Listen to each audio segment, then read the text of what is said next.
Hey guys, it's New Guy 18 here. I'm finally attempting to review a movie.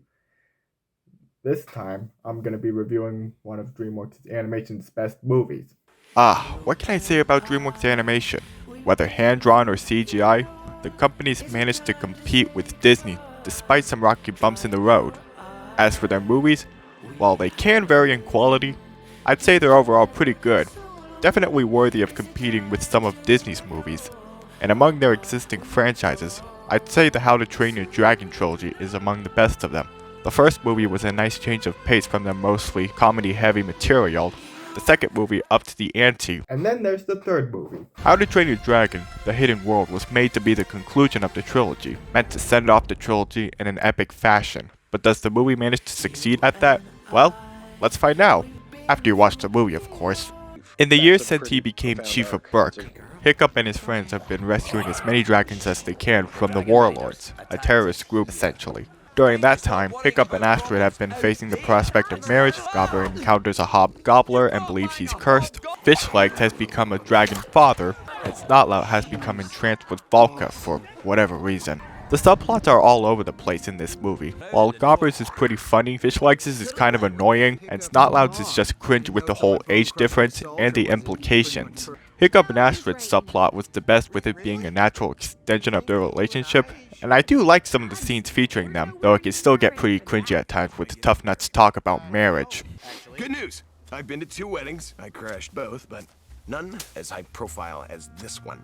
Lots of pressure, judgment, and not just by me. Look, we talked about it. We're not getting married. Cold feet. I've seen it before. Don't worry, little Hickey. I'm here. Wait, Hickey? Overall, the comedy is just all over the place. I like some comedic scenes, while some are just cringeworthy. What? Get out of my house! Hey, is there a problem here? Yeah, the comedy can be cringy at times. Anyway, rescuing them, they've been bringing them to a utopian Burke. A stunning, one-stop, all-expense-paid dream destination. Though it quickly shows that it's not so perfect with how many dragons keep causing damage, especially as more keep coming and crowding the place. Fed up with the constant attacks and seeking to control the dragons using the Alpha, the Warlords enable the help of Grimmel the Grizzly, a smart and cunning dragon trapper, offering him his favorite bait. Sorry, I just love that line. I love the character of Grimmel and what he represents. He's essentially Hiccup if he chose to kill Toothless instead of sparing him. Unlike you, when I was a boy and I came upon a night fury, I killed it where it slipped. It makes for an interesting dichotomy. I just love his confident attitude and how he's got everything planned out. The voice actor is really good. The voice acting in general is just great though. Seriously. Jay Baruchel, America Ferrera, Kit Harington, Christopher Mintz-Plasse, and Gerald Butler.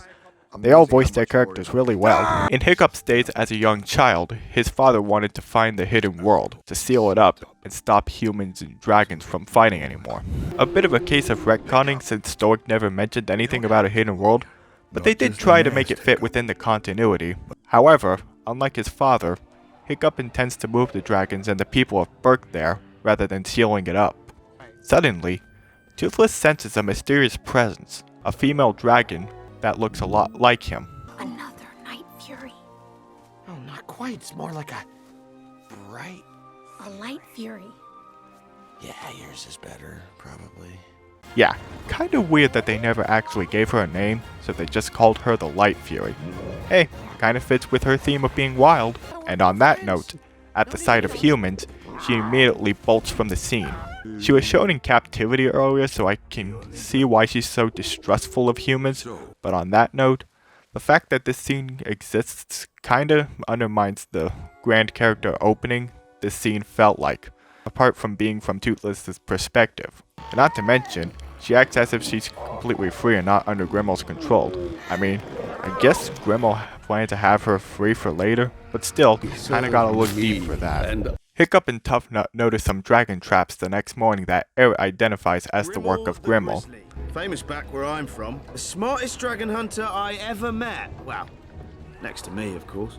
And for fans of Eric, that's as much character development as he gets. Well, apart from the scenes he shares with Snotlout, which can just be annoying. Yeah, delusion's a good word for it. I kinda wish Eric got a subplot about redemption for his actions in the second movie, rather than a subplot about fish legs and snotlout.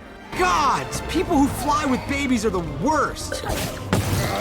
That night, Grimmel visits Hiccup, and after hesitating to just stab him with his flame sword, Seriously, movie logic just sucks sometimes.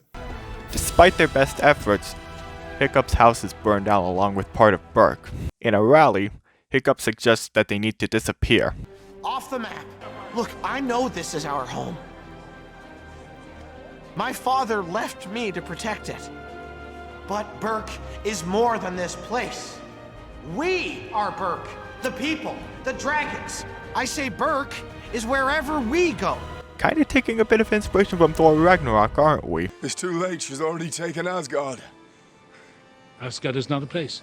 Never was. This could be Asgard. Asgard is where our people stand. Makes sense. They are both of Norse mythology after all. So as all the citizens ride across the seas to find the hidden world, Grimmel meets up with his allies and reveals that he planned for them to leave Old Burke behind, and that's the last we ever see of Old Burke. Yeah, I kinda wish that the lead scene where Astrid and Baldka discover Burke being burned down was kept in. Would have made for some nice chemistry between the two, as they don't have much of that apart from this scene. Would have been a better focus than this. You better start showing me some respect.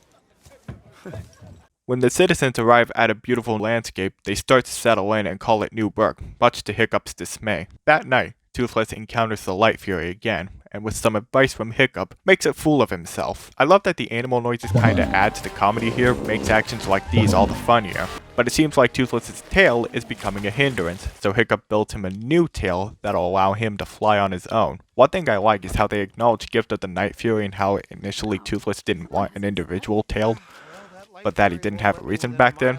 But now he does. Nice bit of continuity. Glad to see the shorts aren't being neglected. After Toothless gets his new tail, he flies off and finds the Light Fury, and after some flying around together, they mate. Afterwards, the Night Fury flies him to the entrance of the Hidden World, love Northern Lights in any movie by the way, and the two dragons disappear from the plot for a while. Meanwhile, seeing the Warlord fleet, Valka returns from a scouting trip and warns Hiccup, who decides to form a plan to infiltrate Grimmel's base, which goes poorly. So poorly that they leave Roughnut behind. But it's all good. She managed to annoy her way out. No, she actually does that. All's well that ends well. Or is it? Meanwhile, Hiccup and Astrid ride Stormfly until they manage to find the Hidden World. A beautiful, colorful landscape that shows what CGI can do, where they find that Toothless has become the leader of the Dragon, which we never saw. See, that's the biggest problem I have with this movie.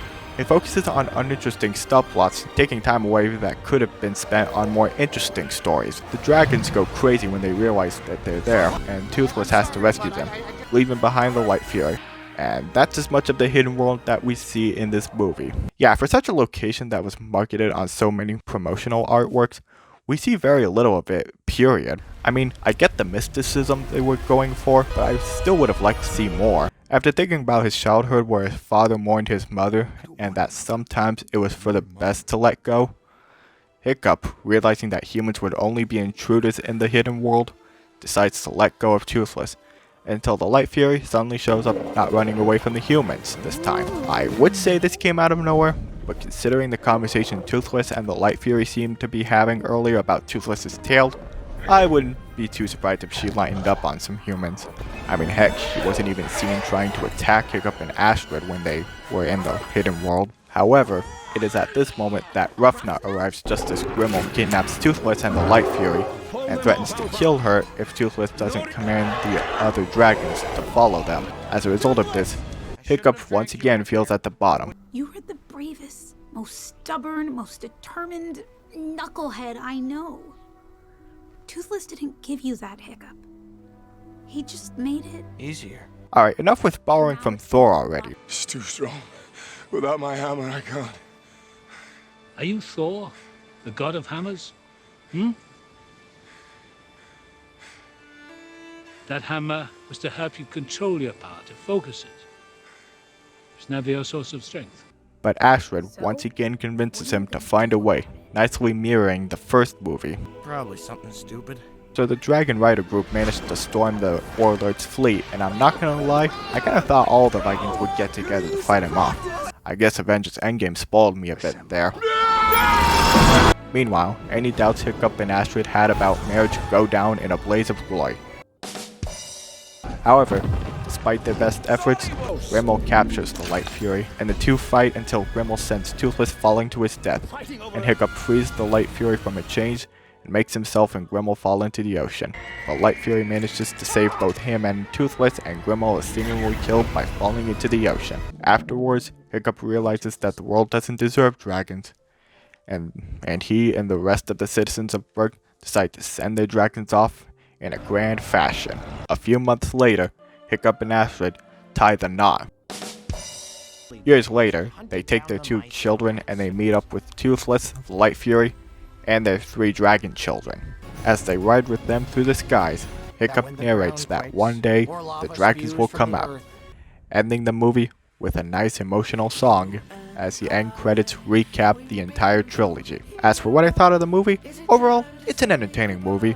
I love the animation, the voice acting is great, the score is epic as always, and the main plot and a couple of side stories are really good. My biggest problem, aside from the hit and miss comedy, is the lack of focus on plot details that should have been focused on instead of focusing on not so good subplots. As for if the movie does a good job ending the trilogy, overall, I'd say yes. The main thing I expect for a conclusion is to end the series on an emotional note, and the movie does deliver that pretty solidly. So overall, I'd say give it a watch along with the rest of the movie trilogy, and you'll be satisfied. And that concludes my first ever movie review. What you guys think? Please let me know in the comments.